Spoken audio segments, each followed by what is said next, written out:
在美国的大城市里面，常常有许多规模惊人、自成一国的帐篷聚落。为什么会有这样的景象？里面的住民又过着怎么样的生活呢？今天就让我们一起来聊聊帐篷城市吧。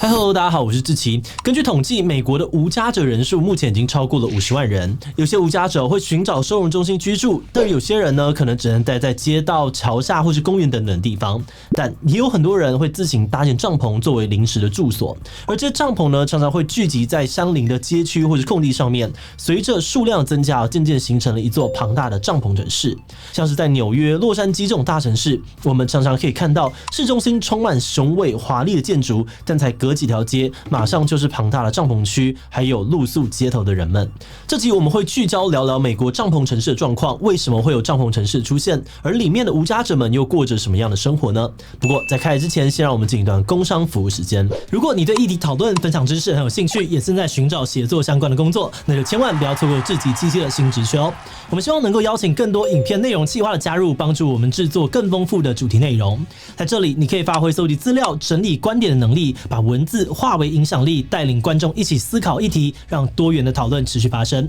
不管你找的是全职工作还是在家兼职接案，志祺七七都能够提供合作的机会。透过自由弹性的工作形态，我们希望能够让你全心的投入创作，也能够获得稳定的收入。如果你不确定自己适不适合写脚本，那我们也有提供稿费的适合作机制，让你实际体验企划的生活，跟总编交流你对于合作方式的期待。现在就给自己用写作实践理想机会，跟我们一起追时事、聊议题、发想新节目。现在就上我们的官网应征吧。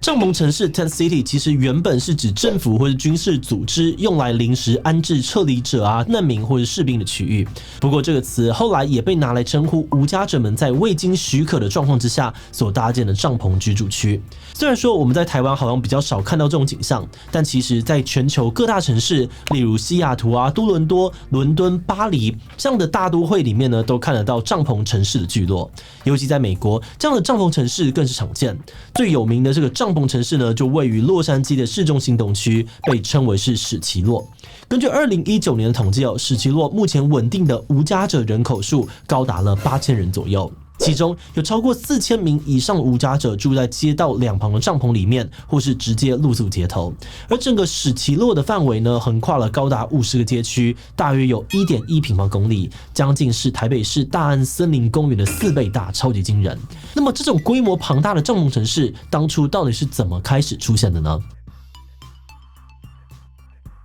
帐篷城市的出现跟过去几十年间美国的无家者人数息息相关。1980年代，美国的本土企业开始将生产线外移到其他的国家，导致国内的失业人口增加，许多人也就此流落街头，成为了无家者。从那个时候开始，美国的无家者人数就不断的增加，成为了非常棘手的问题。而到了最近几年，除了失业的问题之外呢，平价房屋的供应不足，房租物价上涨，都让生活的成本节节高升，造成了无家者继续增加。而这些无家者呢，开始在街头搭起了帐篷，也就渐渐形成了帐篷城市。2015年，美国长期关注居住正义的低收入住房联盟曾经做出估算，如果以薪资收入的30%作为房租水电等等的必要支出，那么每人每户的年收入至少要达到4万美金，也就是台币130万左右的门槛，才有可能支付得起2房1厅的房屋。换算下来要达到这样子的条件呢，时薪需要达到19美元，但是在当时美国的平均时薪只有15.5美元，而联邦法律规定的最低薪资甚至只有7.25美元而已。所以对于从事低薪工作的人来说，他们每周必须要工作超过100个小时，或是身兼2份工作以上，才有可能有一个稳定的住所。许多赚不到那么多的人们呢，就只能够被迫成为无家者。那么住在这个帐篷城市的生活到底长什么样子呢？通常来说，无家者会聚集在配发资源的收容所附近，或是有游客出没的地方，以方便向路人索取金钱或食物。不过因为法律的关系，大部分的无家者呢都无法将帐篷搭建在私有地上，因此许多帐篷扎营的地方都是街道两旁，或是政府慈善机构或者是宗教团体所管理的空地上。而从居住环境来看，住在帐篷城市真的是非常的辛苦。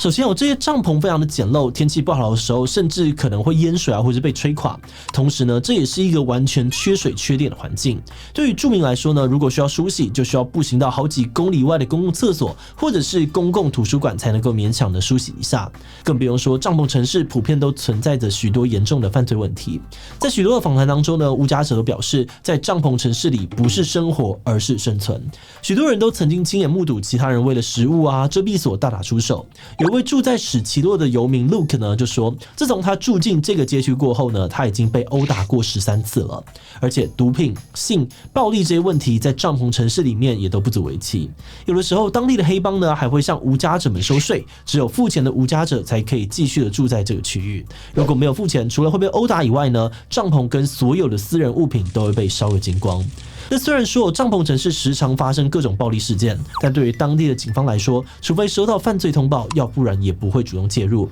或是协助解决无家者之间的纷争，也让这个帐篷城市变成了治安的死角。不过，虽然帐篷城市给外界的观感不太好，但也有一些无家者正在努力的拿掉这些负面标签。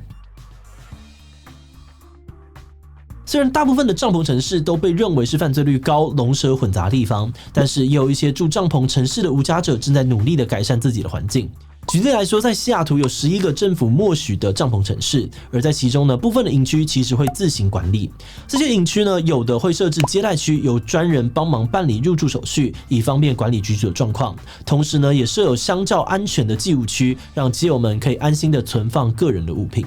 住在这些营区的无家者就表示呢，相较于住在街头啊或者桥下，每天都要担心被其他人骚扰，搬进这种有管理的帐篷城市，反而可以让自己避开麻烦跟危险，也可以摆脱其他人歧视不友善的语言。而对于当地的政府来说呢，虽然默许这些营地的存在无法从源头解决无家者人数越来越多的问题，但至少有管理、有组织的帐篷城市可以有效的减缓对于周遭住户的冲击，也能够让街道变得安全许多。不过呢，也不是每个人都能够忍受帐篷城市的存在。许多地方政府跟民众对于帐篷城市采取非常负面的态度，像是在洛杉矶，当地的居民呢曾经发起了别在我家后院的联署活动，要求400名的游民搬离当地的河床。总共呢有13000位的居民签署了这份请愿书。而在签署通过之后，相关的单位不仅拒绝了在帐篷城市内安装流动厕所，也取消了当地宗教跟慈善团体的赞金赞助，想要迫使无家者们主动离开。而到了2021年，洛杉矶市呢更进一步的通过了一项行政命令，全面的禁止无家者在学校、公园和图书馆附近搭设帐篷。他们想要将那些被无家者占据的公共空间透过公权力讨回。不止在洛杉矶在全美各地的帐篷城市都遇上了类似的困境。尤其在疫情的这3年之间呢，美国有很多城市基于防疫的考量，停止拆除路上扎营的帐篷。但这样的做法呢，也让帐篷的数量在这3年间快速的激增。现在疫情趋缓了，当初选择睁一只眼闭一只眼，政府开始用非常强硬的手段对付帐篷城市，各地都出现了大力扫荡的行动。但是这样子强硬的做法却引起了人权团体的批评，他们认为如此草率的驱赶街友，只是让这些无家者们到处四散，反而让问题进一步扩大而已。